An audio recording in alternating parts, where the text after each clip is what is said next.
আসসালামু আলাইকুম ওয়া রাহমাতুল্লাহি ওয়া বারাকাতুহু। আলহামদুলিল্লাহ ওয়াসসালাতু ওয়াসসালামু আলা রাসূলিল্লাহ ওয়া আলা আলিহি ওয়া সাহবিহি ওয়া মান ওয়ালা, আম্মা বা'দ। প্রিয় দর্শক, আপনাদের সবাইকে জানাচ্ছি অনেক অনেক মোবারকবাদ, আর সেই সাথে আমন্ত্রণ জানাচ্ছি চ্যানেল 9-এর বিশেষ ইসলামিক আয়োজন রাহাবার মাল্টিমিডিয়া আয়োজিত শরীফ থ্রেড টেপ জ্ঞান অন্বেষা। প্রিয় দর্শক, আজকের পর্বে আমাদের মাঝে উপস্থিত হয়েছেন বিশিষ্ট ইসলামী চিন্তাবিদ, শিক্ষাবিদ এবং গবেষক মোহতারাম ডক্টর মোহাম্মদ আবদুল্লাহ জাহাঙ্গীর। আসসালামু আলাইকুম। ওয়ালাইকুম আসসালাম ওয়া রাহমাতুল্লাহ। শায়েখ, কেমন আছেন আপনি? জি, আমি আল্লাহর মতো ভালো আছি। আপনি কেমন আছেন? জি, আলহামদুলিল্লাহ রাব্বিল আলামিন, আল্লাহর মেহেরবানিতে ভালো আছি। আমরা আজকের পর্বে যে বিষয়টি নিয়ে কথা বলতে চাই সেটি হলো যে আমরা অনেক সময় বলে থাকি হজ্জে মাবরুর, এবং হাদিসের মধ্যেও বলা হয়েছে যে লাইসা লাহু জাযাউন ইল্লাল জান্নাহ, হজ্জে মাবরুরের ব্যাপারে। তো হজ্জে মাবরুর কি আসলে? জি, এই প্রসঙ্গে যদি একটু আমাদেরকে বলেন। ধন্যবাদ। আলহামদুলিল্লাহ ওয়াসসালাতু ওয়াসসালামু আলা রাসূলিল্লাহ ওয়া আলা আলিহি ওয়া আসহাবিহি আজমাইন, আম্মা বা'দ। জি, এটা আমাদের বহুল প্রচলিত, হাজী সাহেবরা তো বটেই, সাধারণ মুসলিম এটা জানেন হজ্জে মাবরুর। আমরা সাধারণত বাংলায় বলি হজ্জে মাকবুল। তা আসলে হজ্জে মাকবুল কথাটা খারাপ কথা নয়, কিন্তু হজ্জে মাবরুর একটা অর্থ আছে। প্রথম আবিধানিক অর্থটা আমরা দেখি। বিররুন শব্দের দুটো অর্থ, একটা হলো নেক আমল, আর একটা হলো সেবা। যেমন আমরা বলি বিররুল ওয়ালিদাইন, পিতামাতার সেবা। জি। আর একটা হলো নেক আমল, রাজুলুন বার বলতে হয় সে পিতামাতার খেদমত করে, মানুষের সেবা করে, অথবা নেক আমল করে। তো কোরআন এবং সুন্নায় এই দুটো ভাষার ব্যবহার আছে অনেক, আমরা সেদিকে যাব না। তাহলে মাবরুর শব্দের আবিধানিক অর্থ হলো নেক আমলে পরিপূর্ণ অথবা সেবায় পরিপূর্ণ। আর হজ এই দুটো জিনিসই চাই। হজ একটা চাই যে আমার এই পুরো সময়টা নেক আমল, যেটা সুন্নাহ মোতাবেক পরিপূর্ণ করব। আরেকটা হলো হজ, যেটা আমরা বিগত পর্বগুলোতে দেখেছি, হজের একটা বিশেষ বৈশিষ্ট্য যে এটা লক্ষ লক্ষ অজানা অচেনা মানুষকে আমরা একসাথে পাই, যারা অধিকাংশই আমার ইচ্ছার বাইরে, বরং আমার অপছন্দই মনে হয়। কেউ আমাকে অত্যাচার করছে, জ্বালাতন করছে, আটকে দিচ্ছে, সামনে দাঁড়িয়ে আছে। এই মানুষগুলোর কষ্ট সহ্য করে তাদের সেবা করা, এটা হলো হজ। আর আল্লাহ রাসূল সাল্লাল্লাহু আলাইহি ওয়াসাল্লাম এটার ব্যাখ্যা দিয়েছেন। আচ্ছা, জাবের ইবনে আব্দুল্লাহ রাদিয়াল্লাহু তাআলা আনহু বলছেন, রাসূল সাল্লাল্লাহু আলাইহি ওয়াসাল্লাম বললেন হজ্জে মাবরুরের ফজিলত সম্পর্কে, হজ্জুল মাবরুর লাইসা লাহু জাযাউন ইল্লাল জান্নাহ, হজ্জে মাবরুরের একমাত্র পুরস্কার হলো জান্নাহ। তখন সাহাবায়ে কেরাম কালু ইয়া রাসূলুল্লাহ মা বিররুহু, হজ্জে মাবরুরের বীরটা কি? রাসূল সাল্লাল্লাহু দুটো কথা বললেন, এটা আমুত তাআম ওয়া তিবুল কালাম। এটার ভিতরে সবই আসে। একটা হলো মানুষকে খাওয়াবে, অর্থাৎ তোমার আশেপাশে যত, তুমি ওখানে উপভোগ করতে যাওনি, সেবা করতে গিয়েছো। সুবহানাল্লাহ। কাজেই মানুষের সেবায় তুমি এগিয়ে যাবে। খাওয়ানো বলতে মানুষের সকল প্রকারের সেবা। আমরা হজে আমাদের আশেপাশে স্বার্থপরতা আমাদেরকে আরাফাতেও নষ্ট করে। বাথরুমে যাবেন, স্বার্থপরতা, তাঁবুতে থাকবেন, স্বার্থপরতা। আমরা আমাদের স্বার্থ দেখতে ওখানে অন্যের ক্ষতি করতে অনেক সময় সংকুচিত হইনে। আর হজ বলছে যে না, তুমি তোমার স্বার্থকে বিসর্জন দিয়ে অন্যের সেবা করো, এটার নাম হলো হজ্জে মাবরুর। সেই সেবাটা বিভিন্ন রকমের। একটা হলো মানুষকে খাওয়ানো, বাথরুমে যাবে তাকে আগিয়ে দেওয়া, আপনার অসুবিধাতে চলে যান, আপনি তাঁবুতে বসতে পারছেন না, তাকে ভালো জায়গাটা দেওয়া, মিনা, মুজদালিফা, আরাফা, তাওয়াফ, অন্যকে প্রাধান্য দেয়া, অন্যের জন্য নিজের সাহায্যের হাতকে আগিয়ে দেওয়া। আরেকটা হলো তিবুল কালাম, ভালো কথা বলো। ভালো কথাটাও একই পর্যায়ের, অর্থাৎ এটা আমার জন্য নয়, অন্য মানুষের জন্য। আমি আল্লাহর সাথে অনেক ভালো কথা বললাম, তাওয়াফ করলাম, দোয়া করলাম, এরপরে মানুষের সাথে যে কর্কশ আচরণ করলাম, এটা তাহলে হজ মাবরুর হলো না। আমরা এটাকে হজ মাবরুর বলতে পারি না, কারণ রাসূল সাল্লাল্লাহু আলাইহি ওয়াসাল্লাম নিজেই বলছেন বিররুহু ইতআমুত তাআম ওয়া তিবুল কালাম। আমরা হাজী সাহেবদের যারা হজে গিয়েছেন তারা জানেন যে তিবুল কালামটাই হজে সবচেয়ে কম।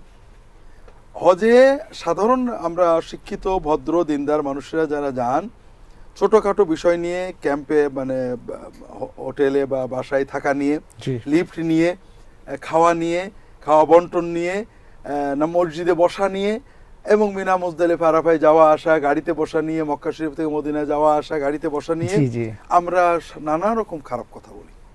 তাহলে এগুলো যদি করতে থাকি তাহলে তো হজ্জে মাবরুর হলো না। আমরা যতই বলি হজ্জে মাকবুল, আসলে হজ্জে মাবরুর অর্থ হলো কল্যাণময়, সেবাময়, ইবাদতময় হজ। আর এর দুটো প্রকাশ রাসূল সাল্লাল্লাহু আলাইহি ওয়াসাল্লাম যেটা গুরুত্ব দিলেন যে মানুষের প্রতি তুমি খাদ্য খাওয়াও, সেবা করো, অন্তত ভালো কথা বলো। সুবহানাল্লাহ। অনেক অনেক ধন্যবাদ শাহেখ, খুব চমৎকারভাবে আপনি ব্যাখ্যাটা করলেন। এবং এখানে আরও একটি বিষয়ে আমার এই মুহূর্তে খেয়াল আসছে, সেটা হলো যে এই হজ্জে মাবরুরের উদ্দেশ্যে আমরা যারা যাচ্ছি, এবং এর আগেও আপনার কাছ থেকে খুব সুন্দরভাবে বিষয়টি উঠে এসছে যে হজের যদি আমরা ইবাদতের মূল বিষয়টা লক্ষ্য করি তাহলে দেখব যে সেখানে তাওহীদ প্রতিষ্ঠা হচ্ছে, শিরকটাকে মুছে দেওয়া হচ্ছে। তো এই তাওহীদের উপর ভিত্তি করে আমরা যে ইবাদত করতে যাচ্ছি সেখানে অনেক সময় আমরা শিরকের মধ্যে জড়িয়ে পড়ি। সেগুলো কি কি যদি একটু বলেন তাহলে আমাদের অবশ্যই ভাই বোন যারা যাচ্ছেন তারা সচেতন হবেন আমরা আশা করি। জি, এক্ষেত্রে বিষয়টা খুব জটিল। আল্লাহ কোরআন কারিমের সূরা ইউসুফের শেষে বলেছেন, ওমা ইউমিনু আকসারুহুম বিল্লাহি ইল্লা হুম মুশরিকুন, অধিকাংশ মুমিন ইমানদারির সাথে শিরক করে। শিরক আমাদের মন মানসিকতা মগজে এমনভাবে জড়িয়ে রয়েছে যে আমরা শিরক বুঝতে পারি না।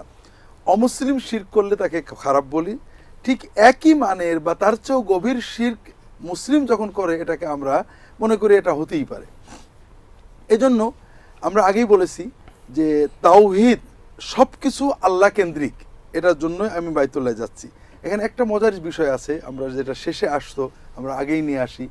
হজের দোয়াটা কি? রব্বানা আতিনা ফিদ দুনিয়া হাসানাতান ওয়া ফিল আখিরাতি হাসানাতান ওয়া কিনা আযাবান নার। আল্লাহ আমার দুনিয়ার ভালো দাও, আখিরাতের ভালো দাও, জাহান্নাম থেকে বাঁচাও। তার মানে আমার দুনিয়া, আখিরাত, জান্নাত, জাহান্নাম সবকিছু আল্লাহর কাছ থেকে। এখন আপনাকে একটা গল্প বলবো দর্শকদের বোঝার জন্য। এটা আমার একবার হজের সময়ে এক পাকিস্তানি মুলতাজাম বাইতুল্লাহর দরজার নিচেই দাঁড়িয়ে খুব কানাকাটা করছে। পিছনে আরো কয়েকজন পাকিস্তানি তিনি নেমে আসলে যাবেন বলে দাঁড়িয়ে আছেন। তো তিনি কাঁদছেন যে আল্লাহ আমার বউয়ের অসুখ, ছেলে পেলের অসুখ, মা বিপদে আপদে আসি, অনেক কথা বলছেন।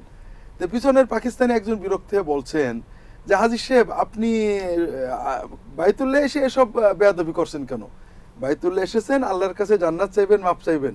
ছেলের অসুখ, মেয়ের অসুখ, বিপদে আপদে আছেন, এগুলোর বিষয়ে চাওয়ার জন্য তো বাবা ফরিদউদ্দিন গঞ্জে শাখারের মাজারি আছে। আল্লাহ। আবু জাহালের শিরক কিন্তু এটাই ছিল। আবু জাহাল তো হজ করতো, সে বলতো যে আল্লাহর কাছে আল্লাহটা চাইতে হবে, আর ছোটখাটো বিষয়ে চাওয়ার জন্য জিবরাইল, মিকাইল, আজরাইল, ইসরাফিল, ইয়াগুস, ইয়াউক, সুয়া, নাসর, লাত, মানাত, উজ্জা, আবল, তাদের কাছে ধন্যবাদ দিতে হবে। তাহলে আমরা কিন্তু সেই আবু জাহেলের মতো শিরক নিয়ে অনেকে হজে যাচ্ছে। এরকম অনেকেই চিন্তা করেন হজ করব আল্লাহকে খুশি করতে, আর দুনিয়ার বরকতের জন্য অমুক তমুক জায়গায় যাব বা অমুক দরগায় যাব, মাজারে যাব। কিন্তু আল্লাহ বলছেন না, তোমার সকল চাও এখান থেকে নিয়ে যেতে হবে। এবং রাসূলুল্লাহ সাল্লাল্লাহু আলাইহি ওয়াসাল্লাম বলছেন যে হজ এবং উমরার মাধ্যমে আল্লাহ গুনাহ মাফ করেন এবং দারিদ্র থেকেও মুক্তি দেন। সুবহানাল্লাহ।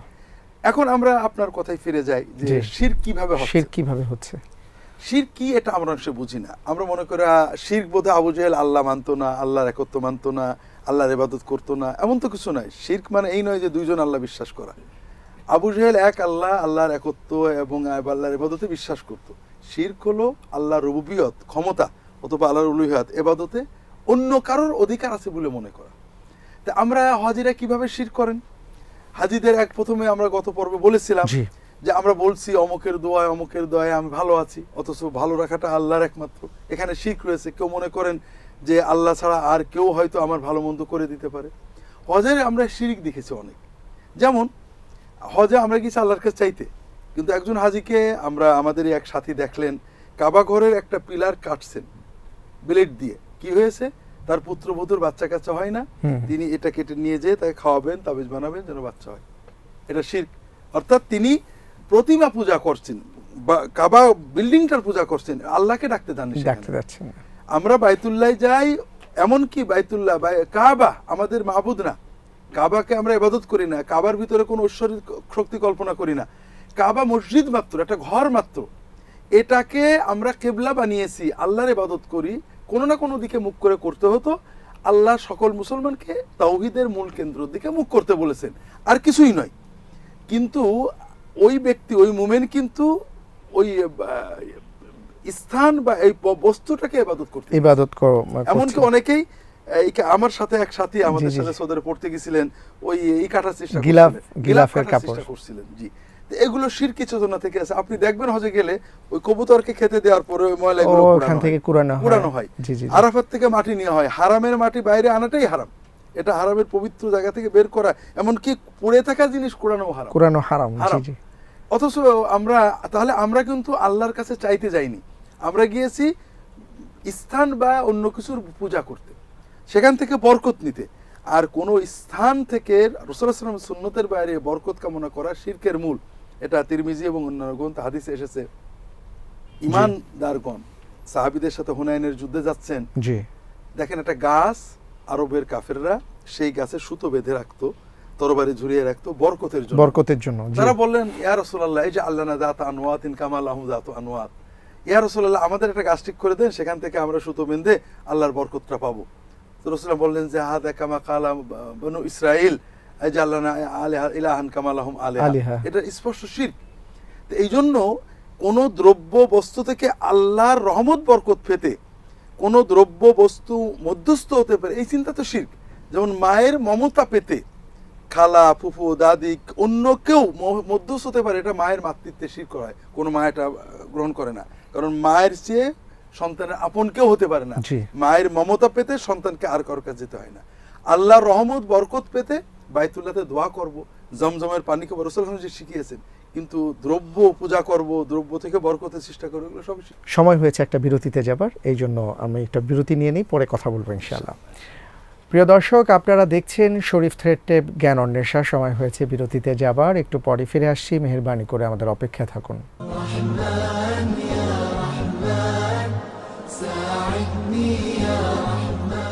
বিরতির পর আপনাদের সবাইকে সাদর আমন্ত্রণ জানাচ্ছি শরীফ থ্রেড টেপ জ্ঞান অন্বেষায়।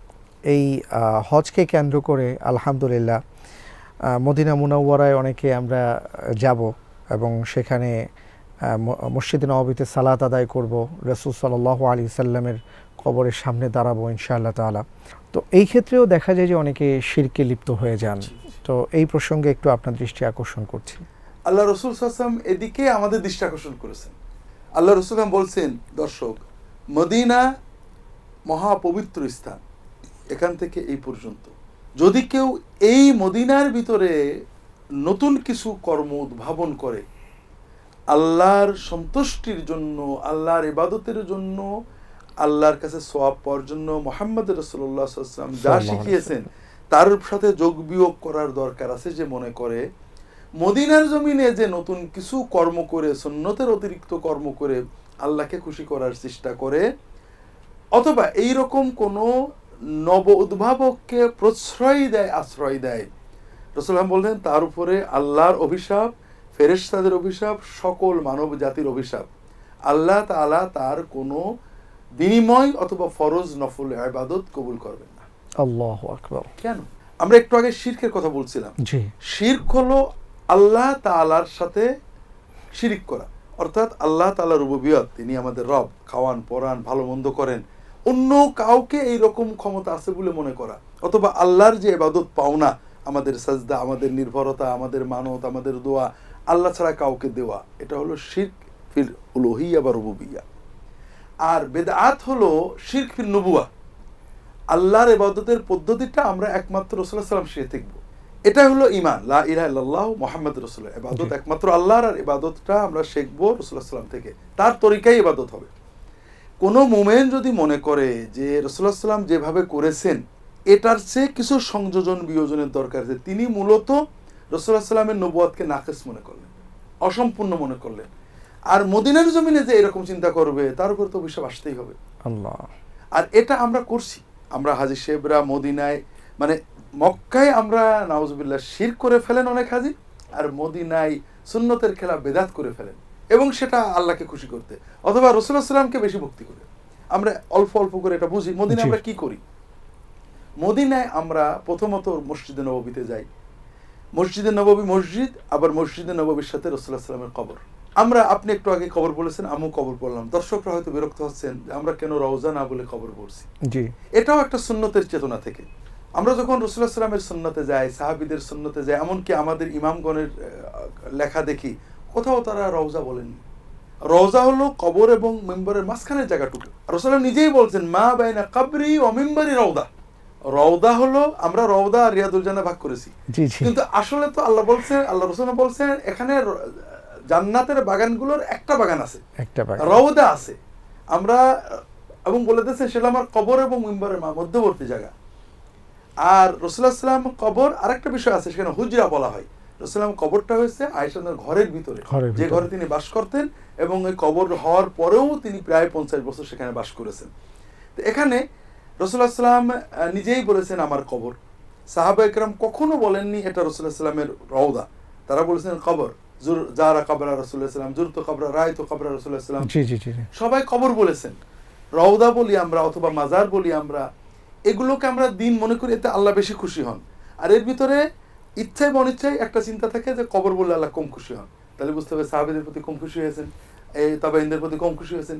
এটাও কিন্তু সুন্নতকে ছোট করার একটা চেতনা আসে ইচ্ছায় বা অনিচ্ছায়। তো এভাবে প্রথমে আমরা গেলাম মসজিদে। মসজিদে রাসূলুল্লাহ সাল্লাল্লাহু আলাইহি ওয়াসাল্লাম সুন্নত টুকলেই 2 রাকাত সালাত আদায় করতে হবে। আমরা অনেক সময় রাসূলুল্লাহ সাল্লাল্লাহু আলাইহি ওয়াসাল্লামের কবর জিয়ারতের জজবাই এটা না করেই চলে গেলাম, তার মানে আমরা সুন্নতকে লঙ্ঘন করলাম। জিয়ারতে গেলাম, জিয়ারতের সুন্নত আছে, এটা একটা ইবাদত, তার একটা সুন্নত আছে। সুন্নত কি? আমি আদবের সাথে যাব। অনেকে সেখানে যে ক্যামেরায় ছবি তুলছেন, কথা কেউ চিৎকার করে দরুদ সালাম পড়ছেন না। আল্লাহ কোরআনে বলেছেন রাসূলুল্লাহ সাল্লাল্লাহু আলাইহি ওয়াসাল্লাম সামনে জোরে কথা বলো না। আমরা যাচ্ছি সেখানে সালাম দেব কোন শব্দে? প্রতিটি ইবাদত নবীজি শিখিয়েছেন, রাসূলুল্লাহ সাল্লাল্লাহু আলাইহি ওয়াসাল্লাম এবং তার সাহাবীরা আমল করেছেন। আমরা রাসূলুল্লাহ সালাম দেব, আল্লাহ নিজে সালাতে রাসূলুল্লাহ সাল্লাল্লাহু আলাইহি ওয়াসাল্লাম নিজেই শিখিয়েছেন, আসসালামু আলাইকা আইয়ুহান নাবিয়্যু ওয়া রাহমাতুল্লাহি ওয়া বারাকাতুহু। আমরা অনেকে এই সালাম পছন্দ করি না, অনেক বানানো সালাম বলি। তার মানে রাসূলুল্লাহ সাল্লাল্লাহু আলাইহি ওয়াসাল্লাম শেখানো আচরিত সালামটাকে আমরা বলছি যে এটা মানে পূর্ণাঙ্গ আসে না, আদব বরকত। তার মানে কি? রাসূলুল্লাহ সাল্লাল্লাহু আলাইহি ওয়াসাল্লামটা অপূর্ণ, আমাদেরটা পূর্ণ। কোথায় বলছি? সেই মদিনায়, রাসূলুল্লাহ সাল্লাল্লাহু আলাইহি ওয়াসাল্লামের মদিনায়। তাহলে এর চেয়ে বড় অন্যায় কি হতে পারে? এবং যেখানে একটু আগে আপনি হাদিসটা উল্লেখ করেছেন যে এই মদিনাতে যে নতুন কিছু উদ্ভাবন আমরা নতুন করছি, তো রাসূলুল্লাহ সাল্লাল্লাহু আলাইহি ওয়াসাল্লাম এই সালাম শিখিয়েছে। সাহাবীরা কখনো কখনো আসসালামু আলাইকা ইয়া রাসূলুল্লাহ এরকম বলেছেন জিয়ারতের সময়। এর বাইরে আমরা যা বলি এগুলো আমাদের উদ্ভাবিত, নতুন, এবং আমরা মনে করছি এতে রাসূলুল্লাহ সাল্লাল্লাহু আলাইহি ওয়াসাল্লাম সাহাবীদের চেয়ে আমাদের সওয়াব বেশি আছে। আর এটা রাসূলুল্লাহ সাল্লাল্লাহু আলাইহি ওয়াসাল্লাম সুন্নতকে অবজ্ঞা করা, মদিনার জমিনে সুন্নতকে অবজ্ঞা করা, লানত তো হবেই। এরপরে রাসূলুল্লাহ সাল্লাল্লাহু আলাইহি ওয়াসাল্লামকে সালাম দেওয়ার পরে, সাহাবাইনকে আবু বকর ওমর রাদিয়াল্লাহু তাআলা আনহুকে সালাম দেওয়ার পরে এমন সাহাবীদের থেকে নেই তার রাসূলুল্লাহ সাল্লাল্লাহু আলাইহি ওয়াসাল্লামের কাছে কিছু চেয়েছেন। চাওয়ার জন্য তো মালিক আছেন। রাসূলুল্লাহ সাল্লাল্লাহু আলাইহি ওয়াসাল্লাম আমাদের কাছে যেটা চেয়েছেন দরুদ এবং সালাম, এটা দিয়ে দিছি। সাহাবীরা কোনো সাহাবী কোনো সহিহ রিওয়ায়াতে সালামের পর রাসূলুল্লাহ ইয়া রাসূলুল্লাহ আমাদের জন্য দোয়া করেন, দর্শকদের দৃষ্টি আকর্ষণ করছি। রাসূলুল্লাহ সাল্লামের প্রিয়তম সাহাবী আবু বকর রাদিয়াল্লাহু তাআলা আনহু, তার সময়ে মুরতাদ হয়ে গেছে মানুষ, যাকাত অস্বীকার করে, প্রচন্ড যুদ্ধ হচ্ছে, ইসলাম চলে যায়। আবু বকর কখনো সাহাবীদেরকে নিয়ে রাসূলুল্লাহ সাল্লাল্লাহু আলাইহি ওয়াসাল্লামের কাছে দোয়া চান, ইয়া রাসূলুল্লাহ আমাদের জন্য দোয়া করেন, কখনো করেননি, কোনো সাহাবী কখনো করেননি। তো কাজেই আমরা রাসূলুল্লাহ সাল্লাল্লাহু আলাইহি ওয়াসাল্লামের কাছে কিছু চাওয়ার প্রবণতা, এটা সুন্নতের ভয়ঙ্কর খেলাফ একটা বিদআত কর্ম। এটা মানে কতটুকু বিদআত, শিরকে গেল কতটুকু, এটা পরের কথা, কিন্তু আমরা রাসূলুল্লাহ সাল্লাল্লাহু আলাইহি ওয়াসাল্লাম এবং সাহাবীদের সুন্নতকে ছোট করে দিয়েছি। এরপরে আমরা বাকি গোরস্থানে জিয়ারত করতে যাব, কিভাবে? রাসূলুল্লাহ যেভাবে করতেন সেইভাবে যাতেন, সেখানে যে সালাম দিতেন, চলে আসতেন। আমরা নানাবিধ মাটি নেওয়ার, আমার নিজের চোখে দেখা মাটি নেওয়ার চেষ্টা করছি, মাটি নিয়ে আসছেন বিভিন্ন রকম, এগুলো মানে সুন্নতের অবজ্ঞা। এরপরে আমরা মদিনায় ইবাদত আছে মাত্র মসজিদে নববী, কবর শরীফ জিয়ারত, বাকি গোরস্থান জিয়ারত। আমরা বাকি বলছি, হয়তো দর্শক মনে করছেন জান্নাতুল বাকি কেন বলছেন না? কারণ সুন্নতে জান্নাতুল বাকি বলা হয়নি। রাসূলুল্লাহ সাল্লাল্লাহু আলাইহি ওয়াসাল্লাম কখনো জান্নাতুল বাকি বলেননি, সাহাবীরা বলেননি, ইমামরা বলেননি, আমরা বানিয়ে নিয়েছি। তা সুন্নতটাই উত্তম। এরপরে ওহদ জিয়ারত, ওহদের শুহাদাদের সালাম দেওয়া। এরপরে কোবা মসজিদে যে সালাত আদায় করা। আর বাকি যে জায়গা আছে সেখানে যাওয়ার কোনো, দেখতে যেতে পারে কেউ, এটা দেখা, এখানে যাওয়ার ভিতরে কোনো বরকত, সেখান থেকে মাটি নেওয়া, এগুলো সবই সুন্নতের খেলাফ। এরকম ভাবে অনেক খেলাফে সুন্নত কাজ আমরা মদিনায় করি, ভক্তির কারণেই করি, কিন্তু এগুলো যে আমাদের জীবনে লানত বয়ে আনছে এটা আমরা বুঝতে পারছি না। আল্লাহ তাআলা আমাদের সবাইকে হেফাজত করুন, আমিন। এই প্রত্যাশায় আপনাদের সবাইকে ধন্যবাদ জানিয়ে আজকের পর্ব থেকে বিদায় নিচ্ছি। আগামী পর্ব দেখার আমন্ত্রণ রইল। আল্লাহ হাফেজ। আসসালামু আলাইকুম ওয়া রাহমাতুল্লাহি ওয়া বারাকাতুহু।